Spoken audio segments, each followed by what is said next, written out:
Hello, and welcome to episode 3 of the Fiber Circus. This is August 29th, 2018, and it's a Wednesday. My name's Elizabeth, and I'll be your host for the podcast. If you're a returning viewer, thank you so much for coming back for a whole 3 episodes so far. Hopefully it'll continue into the future quite a ways, and if you're a new viewer, thanks a lot for tuning in. You can find me currently on Ravelry and Instagram as SpottedCircus, all one word. You can find me on Facebook as SpottedCircus Alpacas, and on Etsy as SpottedCircus. And if you also need to get a hold of me, you can email me at spottedcircusalpacas@yahoo.com. So, the tea of the week. What is Elizabeth drinking this week? Currently, I'm drinking out of my David's Tea crab mug. Because when these crabs came out, I was really into these crabs. And I thought they were just the cutest things I'd ever seen. There's a third mug that I don't have, and there's color-changing crabs, where there's like ocean water, and until it gets hot, you don't see the crabs. But what I'm actually drinking this week is a mate tea called Just Beet It. And Beet It says that we squeezed all the sweetness of beetroot into this energizing blend of mate, apple, goji, and blackberries. Hot or iced, it's pretty hard to beat.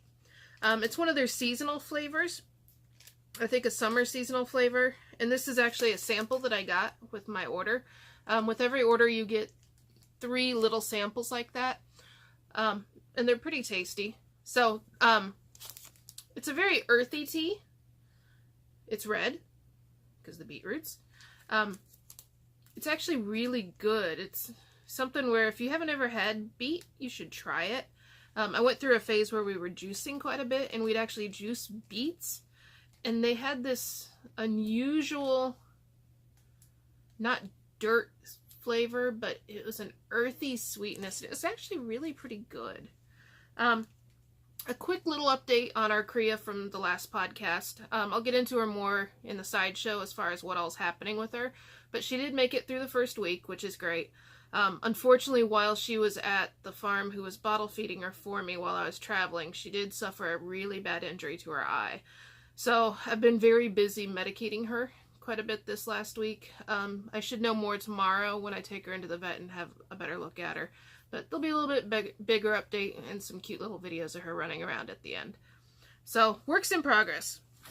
I'm currently working still, and it's the only thing I've been working on, is my Portage sweater by Melissa Schaschwary. So, here's the back of it still, and the front edges of the cardigan. And here is where I was last week. So I've knit all this. So it's about 7 inches. I'm about 2 inches away from getting ready to do the ribbing for the body. I'm going to have to try it on again once I get to that point and see, am I 100% sure with where it is, how much I like it. I did do a gauge swatch, so in theory I know how this should block out. But for some reason I can't wrap my mind out around how I'm going to block this and get it to fit quite the way that I want it to.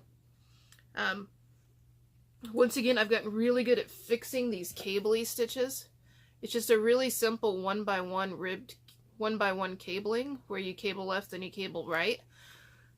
But I'm notorious for doing an entire row wrong and not realizing till about 2 rows later. So I then drop every stitch from this marker to this marker and re-knit that section, which I'm actually getting really good at doing. I didn't realize just how much that class that I took with Laura Nelkin at SSK on fixing lace would help in basically all my knitting. The techniques that she teaches you really helps you with getting confident and just dropping stitches and then going down and figuring out where you are and fixing it. You can also take that class on Craftsy. Really, really good class to take, though. I highly recommend it. So once again, this is being knit out of my Polwarth DK, which is 100% Polwarth wool in the Neon Mermaid colorway. Probably be dyeing up some more of this in the next week because I did just get in some more of this base. It's being kept in my Bags by Awesome Granny Firefly bag, which I'm still definitely loving. It's perfect. I'm on balls 3 and 4, and I still have plenty of space in there that I could add some more. Last week, there was a ring right here. Yeah, there's not anymore, unfortunately. We had a bit of an incident in our travels that I'll get to in our traveling sideshow talking. And unfortunately the ring is gone now. Something I did forget to mention though is that while I was at SSK, Tuft Woolens was a vendor there, and I picked up this lanolin rich hand and body lotion that they sell. There we go. And it's in the tomato vine flavor. It's a solid lotion that you can just rub onto your hands, and then you massage it in. It helps keep your skin smooth and soft, and it has actual lanolin from sheep's wool in it. But the scent is tomato vine, and when I saw it sitting there, I thought, tomato vine, what does this smell like? So I took a scent, and I took a little sample of it on my hands, and I couldn't stop sniffing my hands. I was, you know, all the time at SSK, and I was like, I really need to go get some of that. Because there's something about the scent, and I don't know what it is, but I really like it. It literally smells like a tomato vine that's been out in the sunshine for quite a while. So it's green tomatoey smell. I really like it, and I think I'm probably gonna end up buying some as Christmas gifts for some other people, because it's a really unique scent. So that's the only thing I've been working on this week for the most part, because I've been distracted and I've been traveling quite a bit. So that was it. I did cast on a new project though. I pre-ordered this book. It's called Firmament, Stellar Stitches for Your Next Adventure by Hunter Hammersen. I saw several other podcasters talking about this book and how they were going to pre-order it. And there's only 4 patterns in this book. But the concept for how you knit some of these things is really unique. There's... all of these stitches are based on... they're like picking up stitches and making elongated slip stitches almost. It's very unique. Hunter actually gives you all sorts of ways to modify it based on what your stitch count is and based on how big you need your hat to be. So the hat that I decided to cast on is Sidreal. So this is the hat. And the way that she works in her decreases are gorgeous. Because you see, it all just blends in perfectly and goes right up to the crown. Now she had variants on the patterns. And it was basically different ways to work those stitches. And I'm going to be doing this variant. Which I thought was just really kind of cool. The way that these long stitches come up and then over. And kind of crawl up and down. What I didn't realize is that 95% of the stitches in here are twisted stitches, like knit through the back loop and purl through the back loop, which I found out I'm not real awesome at. So this is the second time I've cast it on. So I originally started out on some size 4 Addy Click lace, which normally these tips are pretty good for me. However, picking up all those tips, or all those stitches, this tip over here is pointier, and these are my carbons needles. I was splitting the yarn constantly with the Addies, so it's a matter of switching to the right needles for the right project. I'm also using this colorway. It's the Stranded Dyeworks SSK colorway, and it's a solo base called 4224, and it's a singles merino. So singles merino basically means, if it'll focus, this yarn is not plied. It's literally a single of yarn. So I'm having issues with it splitting, and I know that singles are really hot right now for some reason, and people are loving singles. My issue with singles is that they're not very durable, so there's no ply there to help strengthen the yarn, and when you knit with them, it's very easy if you have pointy needles to just poke right through the yarn. So this is all I've done so far, and it's a bunch of twisted ribbing. And it's really kind of pretty. It looks almost like rust on a piece of bronze. But all those stitches are through the back loop. And if you listen to the Knit More girls, Jasmine talks about eating cake with when she does twisted ribbing in order to keep her motivated to do it. If I ate cake for every time I got frustrated with this, I'd be 1,000,000 pounds. So I need to find something else that might work. I know that long term it's going to be really pretty, but I've got this is maybe an inch. I got 4 more inches of ribbing to go, which kind of sucks. But think about the end goal. It will look gorgeous in the end, and it will be worth it. And that's living in my Whimzee Stitches llama bag right now, because my sweater outgrew that pretty quickly. But I think for a hat, it'll work just fine. So finished objects, nothing. I got nothing done. I started lots of things, like projects in my house, got nothing done. Machine knitting. So I've been trying to organize my machine knitting pile of stuff.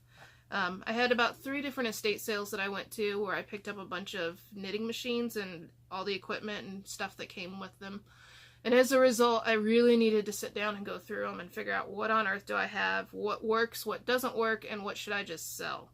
So on a knitting machine, it makes stockinette fabric. So the purl side faces you and the knit stitch side is on the back where you don't see it. In order to do garter stitch, you either need to pick up every stitch that you have and physically turn them all as one and move your carriage to the other end and knit across, or you can use what's called a garter carriage. And it's a big clunky machine that actually flips all the stitches for you as it's knitting it. It can also cast on and cast off for you. I have 3 of them that I've gotten through the estate sales, and I decided I was going to plug them in and see what they would do. So these are electronic machines from, I'm betting late 80s, early 90s probably, and they can be a bit finicky. The first one, cast on, did a great job casting on, and I even got it to start knitting a little bitty swatch, which I'll put a video in here of.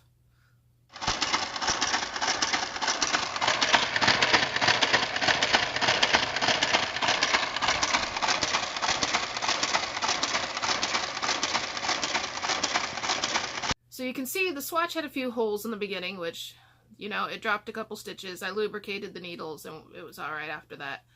And then the next day I thought, hey, I'm doing pretty awesome. I need to try the other ones too. Well, the second day, none of them would cast on. They got bound up on every single needle that was going, and one even just chained into the air and made a crochet chain instead of casting on. So, hot mess to say the least. I then had the great idea that I was going to break out the 3.5-inch floppy disk drive, because some of these patterns that I found they have the patterns actually stored on 3.5-inch floppies. I put in the floppy drive, and the floppy drive just made noises. So I thought, well, you know what, right now it's not working, it's not doing a darn thing, so I might as well just take it apart and look at it. So I took the entire disk drive apart. Turns out there's a little rubber band that basically is a drive wheel that turns the disc and allows the memory to be read, and it's extremely stretched out. So I've ordered a new one for like $15 for a little stinking rubber band, which is ridiculous. But once again, 3.5-inch floppy drive. There aren't a lot of people that make these anymore. So when it comes in, I'll be able to hook it in and give it a try. I'm hoping that I can get it to work, because there are some of the discs that actually have some pretty cool stuff on them. And if anything, I'd like to be able to know, do some of these discs work even for loading projects? So that way when I go to sell them, I can say the disc does work. The patterns that I found when going through these piles, some of them are real gems. I found some patterns called His and Her Designs, and the couple on the front just crack me up when I look at them. It comes with a disc too. That one's for sale, because I will never make a thing that's in that pattern book. I also found another one with lace collars, where you knit the entire sweater and then you actually knit the lace that goes on out around it on the collar. Probably not gonna knit those ever either. The only gems I did find was there's a baby blanket that has, I'm trying to think, I think there's a deer in the middle, and then there's like 12 little animals that run out around it. And one of them's an alligator, so that's the redeeming quality of that pattern book. But I do have a pretty good stack of stuff that needs to go up on eBay and see if somebody else really enjoys the vintage look, because it's not me.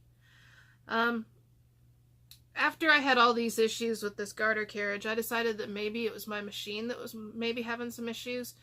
And I could see that there was a lot of fuzz down in the needle bed. So I watched a couple YouTube videos, because YouTube, everything's on there. And I decided to take my machine apart. So I should have probably started with a non-electric machine. That would have been the smart idea, because it's not as much to screw up.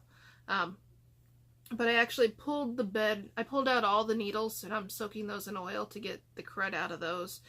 I replaced the sponge bar, which is what holds the needles down, and then I actually opened up the cabinet that the machine is built into, and I pulled a lot of old nasty fuzz out of there. It's kind of interesting to see the circuit boards and stuff inside of there, and I put it back together again and it turned on, which is a good thing. When I put back in the needles and try to do some patterning, we'll see just how good of a job I did on this. You know, back in the day when people used to use these, they used an oil called Bellador oil or some gun oil to actually lubricate the needle bed. And as a result, the oil would go down into the actual bed, and it was pretty gross. So, long term, most of my machines probably need to be taken apart and have a good deep cleaning done on it. This is kind of a mini deep clean. So, we'll see how it goes. Once I get everything put back together, I'll try my garter carriages again, and if they still don't work, there's a video on YouTube on how to actually take one completely apart and to clean it and then lubricate it up and see what's going on in there. So hopefully we'll get that taken care of. So on to spinning. I didn't do any new spinning, but I did ply my stained glass merino in the neon rainbow colorway. It's come out to be about a DK, maybe a worsted. And I got 224 yards of a 3-ply. So I chain plied this back on itself so that way I could help to maintain colors.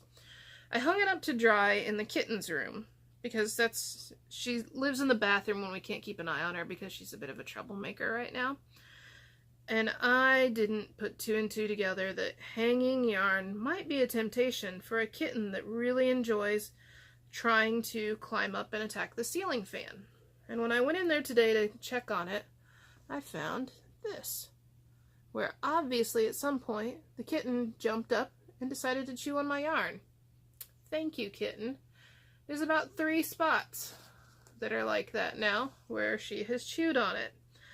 So I'm going to have to find a new solution, because that is not going to make me too happy in the long run. I know that she probably had a great time jumping up and grabbing this skein that was just hanging up there and going, oh, look, I can dig my claws into there and I can bite and chew on it. But that isn't going to fly. And I can tell right where it was hanging because there's the really badly chewed spot. And down in here, it's just messed up. And I'm pretty sure that's where she dug her little claws in to climb up. So, thank you, kitten, for that. My husband finally came up with a name for her. His names have always been winning names, let me tell you. He named our very first alpaca Creature Feature. Yeah, her new owner renamed her Fern. Much more likable than Creature Feature. The kitten's new name is Mothra. So I was like, Mothra, who's Mothra?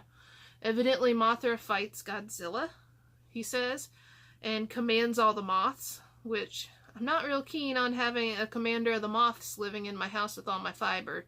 So if she's going to be around, she needs to command her moth friends to go away, because I don't need their help or her help in my yarn projects. So that's the only spinning that I've done currently. I have some grandiose ideas that I'm going to try to spin for a Colorworks sweater. And I want to do a cardigan, but I'm going to do it in the round, so I'm going to have to steek and cut it up. But I want the cardigan to actually have alpacas out around the yoke, and I want it all to be my alpacas with their alpaca yarn that's also hand spun. It's a pretty big idea. Haven't started on it, but it's a good idea that I eventually want to do. So we'll see. So, shop update. And dyeing. I have done some custom dyeing for the farm where I was at recently. They had some yarn that wasn't selling, so I'm trying to turn it from ugly brown into something more interesting that may sell a little bit better. And I'm also going to be doing some custom bats for their farm. So I took a couple fleeces, we're going to dye some of them and then blend them up. So that way they have some spinning fiber for sale there at their farm. I do have some new yarn bases that are going to be coming in soon. I saw, when I was out in New Jersey, a yarn called Amelie, which is by Illimani yarns. And it was, I almost bought it because I was very intrigued by the construction of it. It's a aran weight yarn, and it's a mulberry silk alpaca merino yarn. But the way it's constructed, it's like a tube that they then blow the merino and alpaca into this tube of silk. So the yarn's extremely lightweight and fluffy.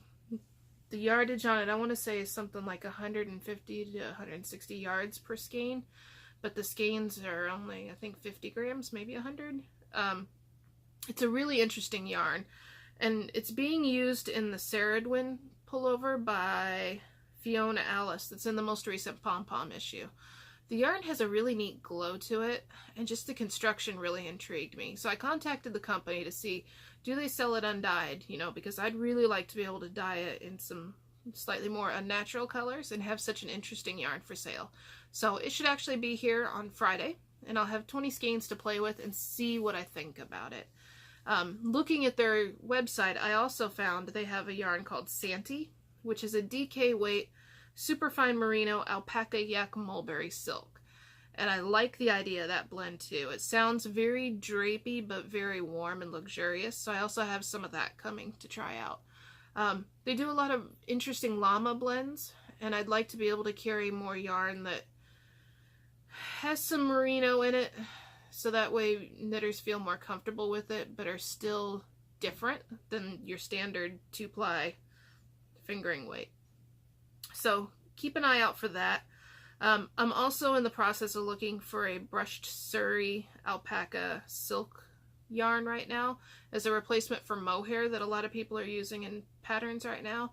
Mohair brushed yarn is really hot right now to hold with either a lace or a fingering weight in order to get the fuzzy halo of mohair. Unfortunately, a lot of people are also allergic to mohair, so I'm looking for an alpaca alternative to it. So I think I may have a source, and I'm just kind of waiting to hear on pricing and see what I feel about the quality. One company I contacted, when I asked them about it, they said that they had tried dyeing some yarn of a similar nature, and when they dyed it, all the brushed Surrey part fell out, and it just left them with an interesting textured yarn, which isn't kind of what I'm going for. So I only ordered I'm hoping to order a few skeins to at least try it and see what exactly happens when you use it. So, my recent fiber adventures. So last weekend I taught a class out in New Jersey, and on my drive out to New Jersey I decided I'm going to stop by the store Do You Knit that's in Fanwood, New Jersey. They also have the Yarn Pimp podcast, if you happen to watch that. The store is a really interesting store. They carry a lot of indie dyed yarns that I hadn't seen before in the US, because a lot of them are from overseas. Almost everything there is indie dyed, so it's a really bright and colorful store. And this is where I lost the ring off my bags by Awesome Granny. I got excited because I found a parking space like right in the front of the store. So I pulled up, and it's on a pretty busy street, and I drive a big 12-passenger like van, like a big Amish bus van. And I pulled up, and I hung my keys on the ring on my knitting bag because I was excited. I was going to take in my knitting bag, and I was going to see what all it is they had in there. And the road was pretty busy, so I very carefully slid out of the driver's side door and then slammed it shut. Well, I slammed it shut directly upon my keys, which were attached to the bag, and as I attempted to walk away, the keys were stuck in the center, in between the door and the frame. The keys were directly in the center. So there was no getting the keys out. And here I am in New Jersey. I have no key fob that works. All the doors are locked because I was thinking about safety. And I don't have a spare key just stuck on my vehicle someplace like I used to do back in, like, you know, college time when I needed an extra key someplace. So that really sucked, and it was pretty embarrassing to walk into the yarn store and have the first question be, do you know if the cops help people that have locked their keys in their vehicle? Turns out they don't. So I had to pay the $30 stupid tax to a locksmith company and have them come and pop open my door for me, which really sucked because I was going to buy some yarn with that. But the ladies there were really nice, as I had to make 100 phone calls to figure out who would actually come out and get me into my van, because it's a small problem when you're in New Jersey and your extra set of keys is in Indiana. I managed to walk out of there still with one skein of yarn. I looked at a lot of different yarns there, and it was kind of something I've just noticed. I mean, there's a lot of people dyeing 100% superwash merino singles right now, and I get that you're going to use them for shawls, mainly. But the problem is they're just not durable. And so I was trying to find a non-singles yarn. I was trying to find a plyed yarn that really spoke to me, and I just was having a hard time doing it. And then I stumbled across a singles, 100% superwash merino singles, by the company called Black Elephant, which is out of the UK. And this colorway is called Midsummer Dreams. And there's something that I just really liked about the gold and the pink and the purple and the way that it all speckled throughout the yarn. It's just really, it's not something that I would normally dye, which is also why I liked it. Made in Sheffield, UK. It says right on the thing, hand dyed in Sheffield using wash fast and light fast dyes, may bleed. That's kind of scary. I didn't notice the may bleed part. For me, when I dye, the key is I don't want my yarn to bleed, because I don't, that's kind of a hallmark of being a good dyer, in my opinion, is that your yarn doesn't bleed. We will see. So once again, this is a singles yarn. You can see it's not plied, there's just literally a single weight. But there's lots of really pretty speckling in this yarn. And every layer is kind of different. So I really like it. Because it's a singles, I know that long term I want to knit something that's not going to be abraded against a lot. So definitely not a sweater, definitely not socks. What I may want to do with it, I'm going to guess probably a cowl, maybe a hat, but something that's not going to get beat up quite a bit. So that was my only souvenir yarn purchase. Had I not locked myself out of my car, I would have bought another skein, but it happens. From there, I went to Highland Airs Alpaca Ranch, which is in Hackettstown, New Jersey, and I taught a class there. There were 6 or 7 ladies and one little gentleman with us, and we learned all about how to take fiber from raw to dyed to drum-carded batts and how to dye yarn. So I had a really good time there with Joy and Colin. They're always a very entertaining little couple. Joy pulled out a giant Scottish sword that she had that was about as tall as what she was, which was kind of entertaining. They had a little bitty Crea right there named Hamilton, and I took some video of the Creas and the alpacas all running around, which was pretty entertaining. Flora.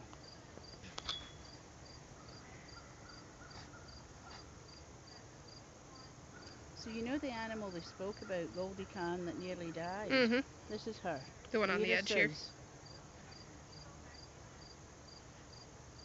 I love it when they put their heads down. So besides the animals running around, they had a huge vegetable garden, and they were not using all the vegetables, so I picked a bunch of vegetables. And I decided I was going to pick some green beans, even though I don't really eat a lot of green beans. But I'd watched the Fat Squirrel Speaks podcast recently, where she was pickling and candying jalapenos. Now, I don't do jalapenos, I don't do spicy stuff at all, but I thought, pickling, I could pickle something maybe. So I picked a bunch of green beans, and I decided I was going to pickle green beans. So I did it. We'll see in a couple weeks how they taste.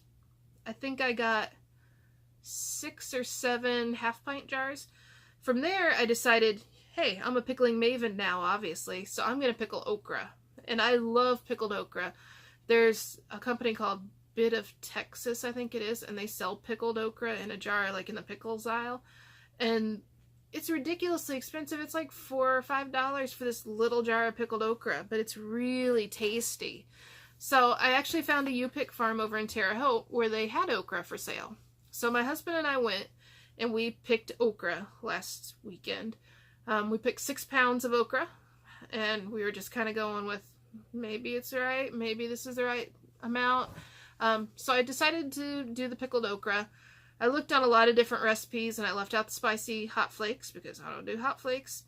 And ended up with 14 pint jars of pickled okra. I'm hoping that they're tasty because I have 14 of them. If they're not tasty, you may be seeing them pop up as Christmas white elephant gifts for people. We'll see. 3 to 4 weeks, I think, is what it said, to let them set. Every jar sealed, which is a good thing. So, you know, we'll give the pickled okra a try. The one thing I did find out about okra in general, number one, the plants get really tall. And if you don't pick them quick enough, the pods get to be like 8-9 inches long, and they're super tough, and there's really no use for them at that point. Their leaves also have little bitty spines on them, which I discovered because my arms broke out something fearsome. So I'll put in some pictures right here of our ochre adventures and what all the ochre that we picked and my nice itchy arms.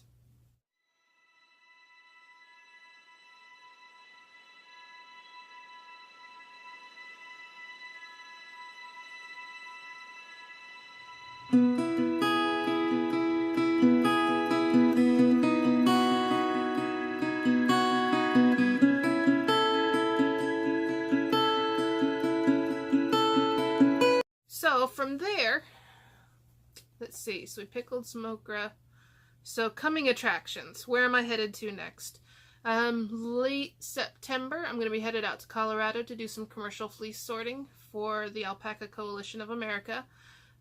Probably a day or two at least of just sorting fleece by micron, by length, by color, and by guard hair level for commercial yarn production. After that, I got a lot of dyeing to get done because SAF is coming up at the end of October, and that's out in Asheville, North Carolina, and it's the Southeast Animal Fiber Fair. Really good 3-day long festival. It's really pretty out in Asheville. You can go gem mining out in Asheville. I've done it twice. May try to do it again a third time, because why not? I'll have a big double booth that's normally in about the center of the building, so come look me up. I'll have my Spinolution wheels there. I'll have a worker bee, polywog, and a Firefly, Strauss drum carters, fleeces. I got in some pineapple fiber, so I'll have some pineapple fiber for people to sample, and lots of other interesting and unique things, and I'll show you more of that as we get closer to the date. So besides that, I think we're on to the sideshow now. So, Crea update. So we still didn't name the Crea because I'm not a big fan of naming them until I'm 100% sure that they're going to live, because I try not to get attached, because this is a farm, and with livestock comes dead stock. So the Crea would be a little over 2.5 weeks old right now. She was born at 9 pounds 7 ounces, and I think she's up to a bit over 12 right now, so it's not too bad of a gain.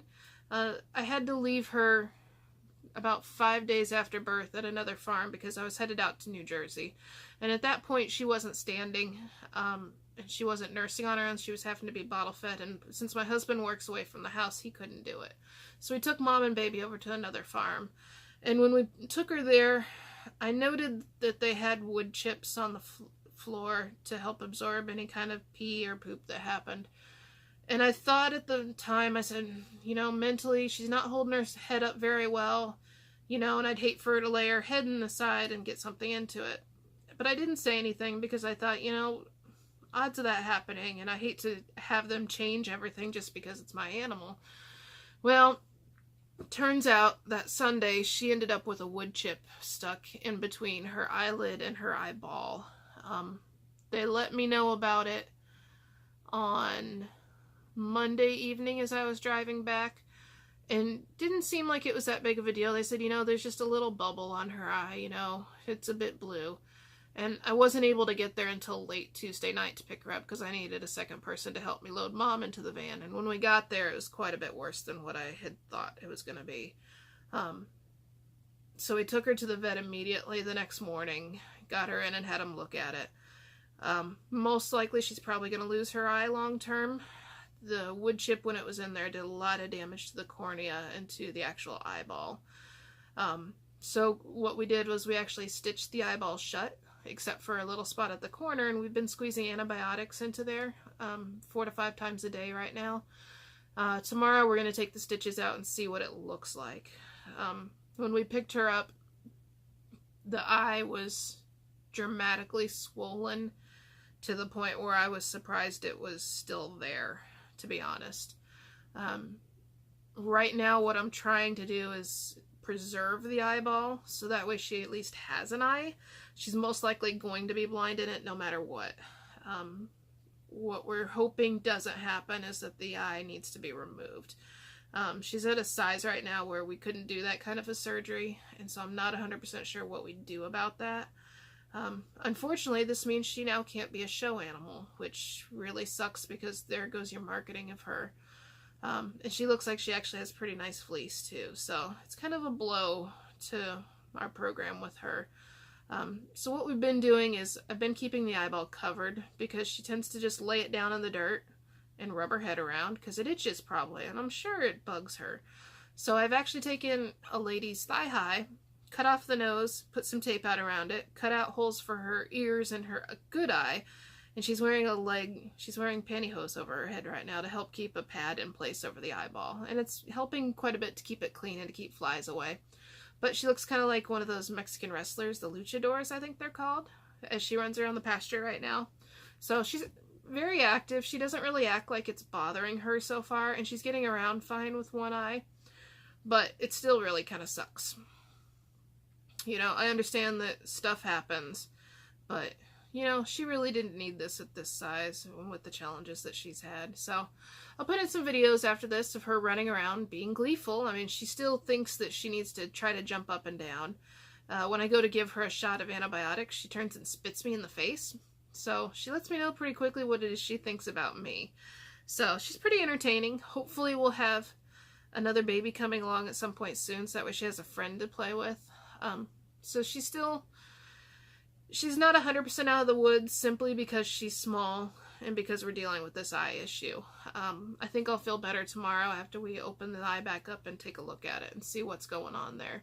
Hopefully the actual wound on the eye is healed up quite a bit and we can just say, okay, you know, let's keep antibioticing her and just kind of keep an eye on her for a while. So we'll see. She's still cute.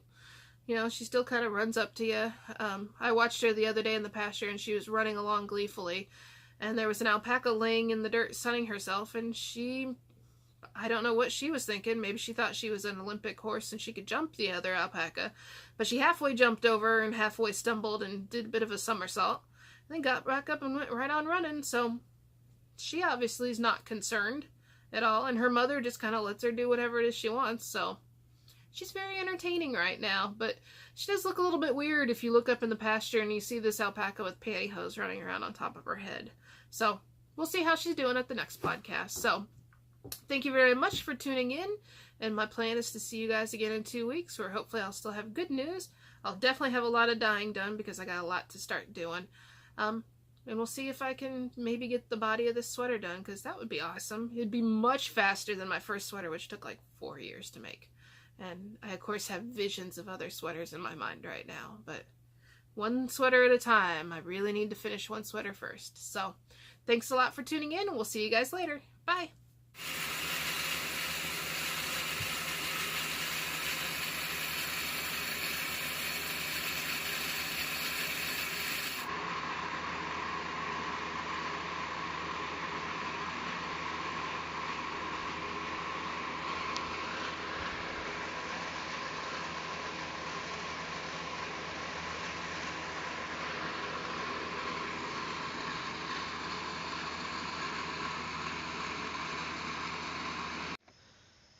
Baby.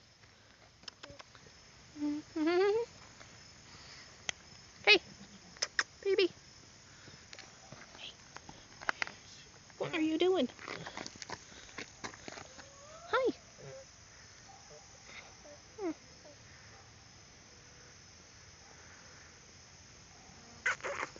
Where are you going? Where are you going, little baby?